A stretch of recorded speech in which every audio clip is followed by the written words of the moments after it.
Assalamualaikum warahmatullahi wabarakatuh. Halo semuanya, perkenalkan saya Raudatul Fitriyah, mahasiswa rekognisi pembelajaran lampau program studi manajemen Fakultas Ekonomi dan Bisnis Universitas Islam Indragiri, nomor induk mahasiswa 101241030245. Saya lahir di Desa Sungai Piai, Kecamatan Kuala Indragiri, 8 Desember 2002, dan sekarang usia saya beranjak 22 tahun. Di sini saya akan mempresentasikan mata kuliah Hubungan Industrial dan Organisasi, dosen pengampu Bapak Haji Agus Maulana SEMM. Apa itu hubungan industrial? Hubungan industrial adalah suatu bidang studi yang mempelajari tentang interaksi dan hubungan antara pekerja, pengusaha, dan pemerintah dalam konteks pekerjaan dan industri. Hubungan industrial mencakup berbagai aspek seperti hubungan kerja, hubungan antara pekerja dan pengusaha termasuk hak dan kewajiban masing-masing pihak. Kemudian ketenaga kerjaan, masalah yang terkait dengan pekerja seperti upah, jam kerja, keselamatan kerja, dan kesejahteraan pekerja. Kemudian yang ketiga, organisasi pekerja, peran dan fungsi organisasi pekerja seperti serikat pekerja dalam memperjuangkan hak-hak pekerja. Kemudian yang keempat, kebijakan ketenaga kerjaan, kebijakan pemerintah yang terkait dengan ketenaga kerjaan seperti peraturan tentang upah minimum, keselamatan kerja, dan perlindungan kerja. Tujuan dari hubungan industrial adalah untuk menciptakan hubungan yang harmonis dan produktif antara pekerja, pengusaha, dan pemerintah sehingga dapat meningkatkan kesejahteraan pekerja dan meningkatkan kinerja industrial. Revolusi industri pertama terjadi pada periode 1760 sampai 1850 di Inggris dan kemudian menyebar ke seluruh Eropa Barat, Amerika Utara, dan Jepang. Beberapa hal yang terjadi selama revolusi industri pertama. Perubahan besar-besaran terjadi. Perubahan besar-besaran di bidang pertanian, manufaktur, pertambangan, transportasi, dan teknologi. Kemudian penggunaan mesin. Revolusi industri ditandai dengan penggunaan mesin uap yang meningkatkan penggunaan batu bara dan memungkinkan produksi barang dalam jumlah besar. Yang ketiga, perkembangan industri tekstil. Industri tekstil mengalami perkembangan pesat dengan penemuan mesin pemintal, benang, dan mesin tenun. Kemudian perubahan sosial dan ekonomi. Revolusi industri membawa perubahan sosial dan ekonomi yang signifikan, termasuk peningkatan pertumbuhan penduduk dan pendapatan rata-rata. Kemudian dampak lingkungan dan sosial. Revolusi industri lingkungan dan kesenjangan sosial antara majikan dan buruh. Yang terakhir, perkembangan kota. Revolusi industri menyebabkan terjadinya urbanisasi besar-besaran dan perkembangan kota-kota industri. Beberapa penemuan penting yang terjadi selama revolusi industri pertama antara lain: pertama, mesin uap ditemukan oleh James Watt pada tahun 1769, memungkinkan produksi barang dalam jumlah besar. Yang kedua, mesin pemintal benang ditemukan oleh James Hargreaves dan Richard Arkwright, memungkinkan produksi tekstil dalam jumlah besar. Yang ketiga, kereta api ditemukan oleh Richard Trevithick dan George Stephenson, memungkinkan transportasi yang lebih efisien. Kapal uap ditemukan oleh Robert Fulton, memungkinkan transportasi laut yang lebih efisien. Ada beberapa ancaman industrialisasi digital dapat dilihat dari beberapa aspek. Yang pertama, kesenjangan akses teknologi, ketimpangan akses internet, dan teknologi antara wilayah perkotaan dan pedesaan dapat menghambat pertumbuhan ekonomi digital di daerah-daerah tersebut. Yang kedua, keamanan siber. Transaksi dan data online meningkatkan resiko keamanan siber, sehingga diperlukan regulasi yang lebih ketat dan peningkatan kesadaran masyarakat tentang perlindungan data pribadi. Yang ketiga, literasi digital yang rendah. Banyak masyarakat yang belum memahami cara memanfaatkan teknologi digital untuk meningkatkan produktivitas atau mengembangkan bisnis mereka. Regulasi yang belum memadai, peraturan yang kurang fleksibel dan inovatif dapat menghambat perkembangan teknologi dan ekonomi digital. Selanjutnya, defak dan manipulasi informasi teknologi dapat digunakan untuk memanipulasi informasi dan mengancam keamanan siber serta keamanan nasional. Kemudian, eksploitasi pekerja digital.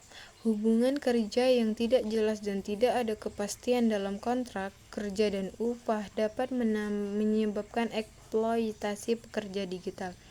Untuk mengatasi ancaman-ancaman ini, diperlukan kolaborasi antara pemerintah, sektor swasta, dan masyarakat untuk membangun ekosistem ekonomi digital yang inklusif, aman, dan berkelanjutan. Bagaimana peluang industrialisasi digital? Industrialisasi digital menawarkan berbagai peluang bagi Indonesia, terutama dalam meningkatkan pertumbuhan ekonomi dan menciptakan lapangan kerja baru. Beberapa peluang yang dapat dimanfaatkan: yang pertama, peningkatan pertumbuhan ekonomi. Implementasi teknologi digital dapat meningkatkan pertumbuhan ekonomi Indonesia secara substansial dengan potensi kontribusi sekitar 121 miliar terhadap PDB pada tahun 2025. Yang kedua, pengembangan startup. Pemerintah Indonesia telah meluncurkan roadmap membuat Indonesia 4.0 yang berfokus pada 5 sektor industri, yaitu makanan dan minuman, otomotif elektronik, kimia, dan tekstil. Startup di sektor-sektor ini dapat mendapat dukungan pemerintah. Kemudian yang ketiga, e-komersi dan pemasaran online. Indonesia memiliki pasar e-komersi yang besar dengan marketplace seperti Tokopedia dan Bukalapak. Bisnis dapat memanfaatkan platform ini untuk meningkatkan visibilitas dan penjualan. Kemudian layanan on demand. Layanan on demand seperti Gojek dan Grab dapat menjadi contoh bagi bisnis lain untuk memanfaatkan teknologi digital dan memenuhi kebutuhan masyarakat. Kemudian, penciptaan lapangan kerja baru. Industrialisasi digital dapat menciptakan lapangan kerja baru di bidang teknologi dan digital, serta meningkatkan keterampilan tenaga kerja lokal. Dalam mengembangkan industrialisasi digital, Indonesia perlu memperhatikan beberapa sektor bisnis paling menjanjikan di era 4.0, yaitu startup di sektor industri prioritas pemerintah. Kemudian yang kedua, jual beli online melalui marketplace besar. Yang ketiga, layanan on demand yang menanggapi permintaan pengguna. Lalu pemasaran online untuk meningkatkan visibilitas dan penjualan. Dengan demikian, industrialisasi digital dapat menjadi pendorong utama pertumbuhan ekonomi dan pembangunan di Indonesia. Lalu, bagaimana cara menganalisis kebutuhan talenta? Analisis kebutuhan talenta adalah proses untuk mengidentifikasi dan menentukan kebutuhan sumber daya manusia yang diperlukan oleh organisasi untuk mencapai tujuannya. Berikut adalah langkah-langkah dalam melakukan analisis kebutuhan talenta. Yang pertama, identifikasi tujuan organisasi. Ini bertujuan untuk menentukan tujuan dan sasaran organisasi yang ingin dicapai. Kemudian yang kedua, analisis pekerjaan.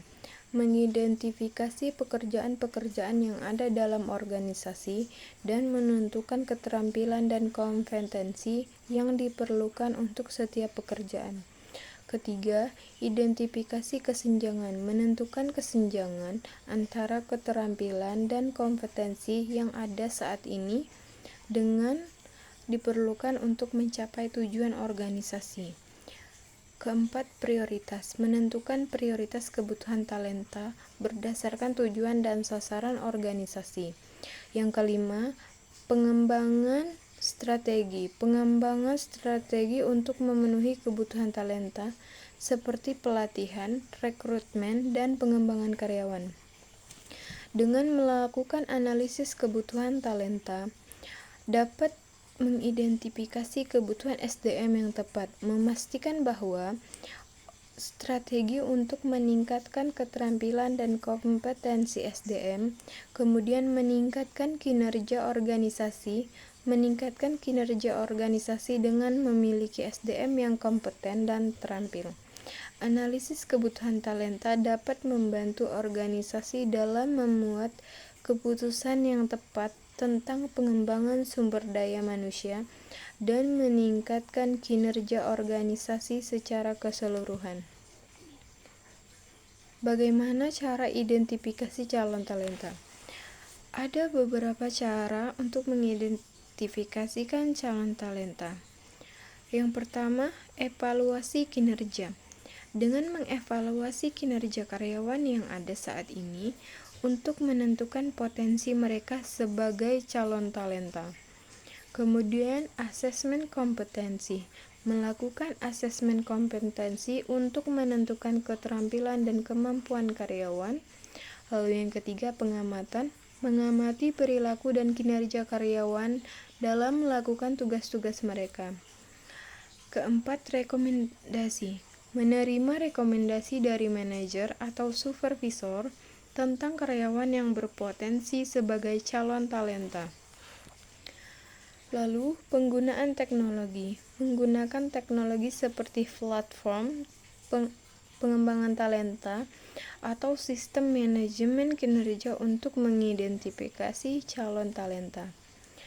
Dalam melakukan identifikasi calon talenta, perlu mempertimbangkan beberapa faktor, seperti keterampilan dan kemampuan. Calon talenta harus memiliki keterampilan dan kemampuan yang sesuai dengan kebutuhan suatu organisasi. Kemudian yang kedua, potensi. Calon talenta harus memiliki potensi untuk berkembang dan tumbuh dalam organisasi. Lalu yang ketiga, kinerja. Calon talenta harus memiliki kinerja yang baik dan dapat diandalkan, baik dalam kelompok. Kemudian motivasi. Calon talenta harus memiliki motivasi yang tinggi untuk belajar dan berkembang. Dengan melakukan identifikasi calon talenta yang tepat, dapat mengembangkan talenta yang ada dalam organisasi untuk meningkatkan kinerja dan produktivitas. Lalu, dapat meningkatkan retensi karyawan dengan memberikan kesempatan pengembangan dan pertumbuhan. Yang ketiga, meningkatkan kinerja organisasi dengan memiliki tim yang kompeten dan terampil. Lalu, bagaimana forum pimpinan? Forum pimpinan adalah wadah untuk berbagi pengetahuan, pengalaman, dan ide antar pemimpin dalam organisasi. Ada beberapa manfaat forum pimpinan. Yang pertama, pertukaran pengetahuan. Forum pimpinan memungkinkan pemimpin untuk berbagi pengetahuan dan pengalaman sehingga meningkatkan kemampuan dan keterampilan mereka. Lalu, pengembangan kepemimpinan. Forum pimpinan dapat membantu pemimpin dalam mengembangkan keterampilan kepemimpinan mereka seperti komunikasi, pengambilan keputusan, dan manajemen konflik. Lalu, peningkatan kinerja. Dengan berbagi pengetahuan dan pengalaman, forum pimpinan dapat membantu meningkatkan kinerja organisasi secara keseluruhan. Lalu yang terakhir, pengambilan keputusan. Forum pimpinan dapat membantu pemimpin dalam membuat keputusan yang lebih baik dengan mempertimbangkan berbagai perspektif dan pengalaman. Forum pimpinan dapat diselenggarakan dalam berbagai format seperti rapat rutin, diskusi kelompok, presentasi. Dengan demikian, Forum pimpinan dapat menjadi wadah yang efektif untuk meningkatkan kemampuan dan keterampilan pemimpin serta meningkatkan kinerja organisasi secara keseluruhan. Lalu dengan pengembangan talenta. Pengembangan talenta adalah proses untuk meningkatkan keterampilan pengetahuan dan kemampuan individu untuk mencapai tujuan dan meningkatkan kinerja. Lalu ada beberapa cara untuk mengembangkan talenta. Yang pertama, pelatihan dan pengembangan. Menyediakan pelatihan dan pengembangan yang relevan untuk meningkatkan keterampilan dan pengetahuan individu. Yang kedua, mentorship. Menyediakan mentor yang dapat membimbing dan memberikan dukungan kepada individu dalam mengembangkan keterampilan dan kemampuan mereka. Pengalaman kerja memberikan kesempatan kepada individu untuk mengambil pengalaman kerja yang baru dan menentang untuk meningkatkan keterampilan dan kemampuan mereka. Umpan balik. Memberikan umpan balik yang konstruktif dan teratur untuk membantu individu memahami kekuatan dan kelemahan mereka. Pengembangan karir. Menyediakan kesempatan pengembangan karir yang jelas dan terstruktur untuk membantu individu mencapai tujuan karir mereka. Dengan mengembangkan talenta, organisasi dapat meningkatkan kinerja, meningkatkan retensi, meningkatkan daya saing, meningkatkan inovasi. Lalu bagaimana evaluasi talenta?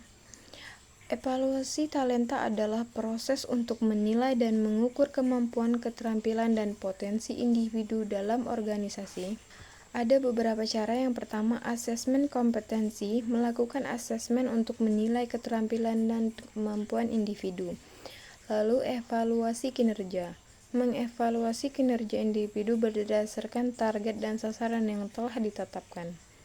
Pengamatan, perilaku dan kinerja. Umpan balik yang konstruktif dan teratur. Penggunaan alat evaluasi seperti tes psikologi, asesmen, alat evaluasi kepribadian, atau alat evaluasi lainnya untuk menilai kemampuan dan potensi. Dengan melakukan evaluasi, organisasi dapat mengidentifikasikan kekuatan dan kelemahan, menentukan potensi yang akan dikembangkan, mengembangkan rencana pengembangan yang tepat untuk meningkatkan keterampilan dan kemampuan individu, kemudian meningkatkan kinerja individu dan organisasi secara keseluruhan dengan memiliki tim yang kompeten. Fkom hebat, Unisi berjaya dan gemilang. Wassalamualaikum warahmatullahi wabarakatuh.